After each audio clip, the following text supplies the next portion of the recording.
Everyone, this is your favorite high cheekbone sister Zawadi, and welcome back to my channel. If you are new, I want to say thank you so much, and for liking my content, subscribing, and leaving comments below for any questions or clarifications that you may have regarding my content. Thank you all so much. You're probably watching this video because one, you are a business person, two, you have a project, or three, you're a project manager. These are three reasons why you are watching this video. Or you are just a curious person looking to do investment on the continent of Africa.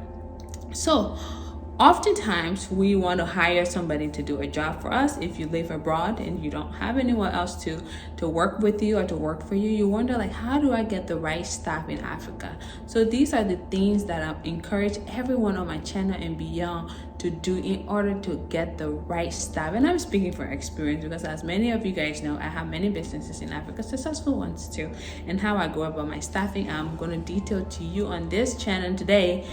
These are the things that you must do in order to be successful, to have the best staff. But before we proceed, please subscribe to this channel. If you like this content, give me a thumbs up so I can do more of this content. If you have any questions, leave a comment below and I'll respond to you as soon as possible. So, wanting to establish a business in Africa, or if you already have something but you want to strengthen that business, you want to first define your vision. Okay, you need to define where you want to see this project go, whether it's a building project, whether it's a business, whether it's a startup, whether it's a middle business you started, but you sat on the fence with your profit. There's no profit, but it's operating on its own.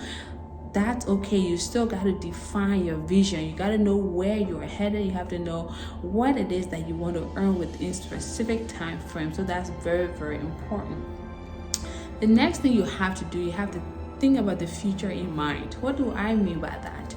So you want to know, okay, I need growth, right? You need to be able to grow your business. That's it. Or you want to complete your project in a certain time frame. You have deadlines, you have timeline. You want to see something progress.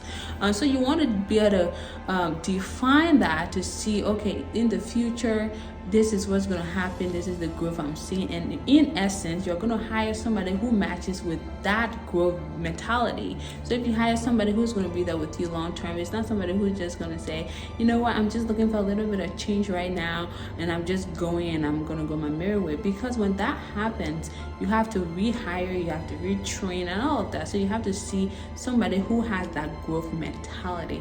Very crucial. The other aspect of things that you want to really take into consideration is to alleviate the fact that a family or friend recommended you somebody. Okay, I know it can be good that's a family recommended you, but you have to assess the character of that family, of that friend.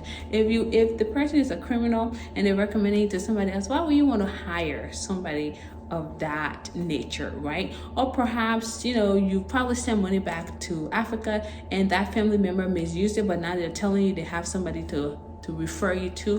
Why would you want to do that? It doesn't make sense. So avoid those little referral things that don't make sense to you. Please avoid them. The next thing that you must do if you need to have skilled staff is to make sure that you put them to the test. So what do I mean by put them to test? A lot of times, how many of you, oh come on, you can relate, on your resume you write all the beautiful words about yourself, probably things you've never accomplished before. You even put on your resume just for you to look pretty and look fine, for someone to hire you fine. Some people can wing it out of life and it'll be fine, but many of y'all can't. So people apply for jobs and you say, oh, this resume looks great, it looks great. They come for the interview and they just know how to finesse their way out. They just, some people are so charming that when they say something, you're just gonna buy it, right? So the way in which for you to test it is to put them to work hands on. So they have to demonstrate the skills that they're able to do for you. So one way I personally tested my guy when I hired him to be a supervisor, where I gave him a set amount of money and I said, please deliver within this this time frame to this time frame, deliver it. I need this instruction, everything met. And if you pass it, then we'll move forward. If you don't pass it, we don't move forward. And that we're just establishing that exactly what's done. So you can test the person in the same way. If it has to do with a house being built, you can look into material purchase, or you can look for a time deadline that's being met, or if it's not being met, that's how you can evaluate all of that. If it is a business that you are trying to establish, you want to see if they can actually perform. So if you're hiring a supervisor, how does he work with team members, right? How does he even interact with you professionally, or how does he even interact with those that does he have etiquette? Does he have phone etiquette? Does he have professional work ethics? Does he speak to people politely? That's something you can observe. That's something you can actually tell. And then after that, you want to do a follow up with them. And then again, we're still talking about the staffing.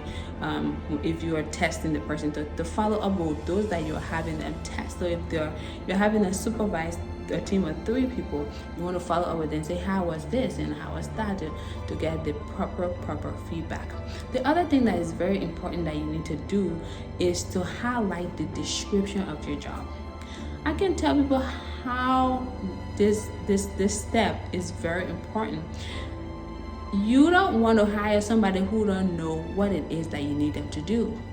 How many times have you gone a job and you apply to, let's say, make ice cream, and the person is telling you need to make waffles? That is just unacceptable. Or if you know how to cook potato greens and somebody says, oh, go make a salad, go make all these food because that's a restaurant you're working at.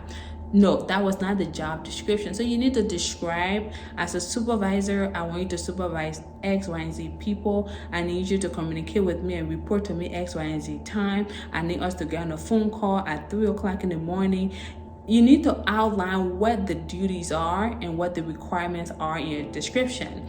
And you need to take it up a notch. You don't want to have things just on paper. You can say a job description to somebody and have them reiterate it by talking to them. Say, okay, so now that you've read the job description, what did you learn? Can we review it so you can actually tell me and see how we can make this into a practice? Because people can read, for God's sake, but not a lot of people can implement what it is that you're having them read. The other thing that you can do to have a successful hiring process and to recruit the right people is to define the benefits.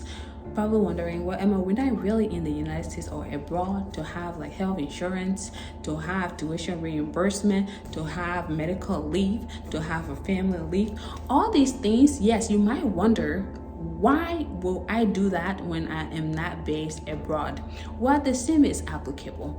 We are all very motivated by intrinsic things, right? So that means we're motivated by maybe finances, maybe we're motivated by time off, maybe we're motivated by vacation, maybe we're even motivated by power.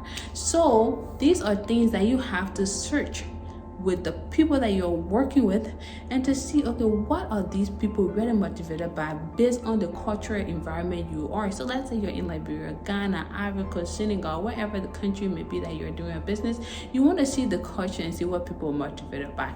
In Liberia, for example, if you hire people, you want to see, okay, are these people going to be happy if I pay their kids' school fees? Are they going to be happy if I provide rice bonus, right? You know, give them a bag of rice or whatever it is.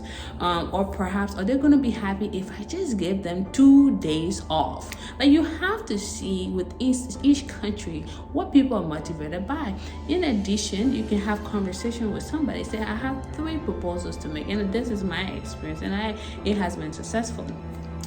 1, I have education benefits, which is for yourself, for your child. Those 2 things, education benefit, meaning maybe the tuition reimbursement, or maybe paying tuition for that child semester, 2 semesters, 3 semesters. Those are the things that you can do. The other thing is you can ask, will a 6 months increase in salary be more satisfactory for you than a tuition reimbursement?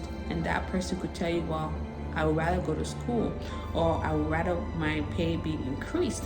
The other thing is you have to constantly have educational opportunities. By that, you want to be able to train your staff or the person you're hiring. You want to offer that. Of course, you're offering training within your company, so you probably want to do this quarterly for them to constantly keep learning and keep learning. So these are some of the benefits that you want to offer. So again, what I have observed, what has worked for me has been these things that I've just listed. So there are others out there, but this really specifically has been the most beneficial for me. So if you have any questions as it relates to things to do in order to have the right staff, you can always contact me. I've already listed them here, but if you also have questions, or perhaps if you want something to add in addition to what I've said, please leave it in the comment below, because like I said, what works for this person may not work, but these are very effective strategies that even in the United States here that I have implemented at work, and also too that I've implemented in the businesses that I own in Africa. So if you have any questions, please feel free to contact me at my email. As always, be blessed. Don't forget to call your family. Don't forget to talk to people you haven't heard from in a long time. Life is also very too short. So if somebody did something wrong to you yesterday, let it go, move on, and say hi to them whenever you're ready, but don't hold things in, because life is too short. As always, take care, be blessed, keep yourself safe. You're going to Africa this year, please be safe. You're looking to invest in Africa, that's a good decision, but like I said, follow some of these guides. Okay, bye.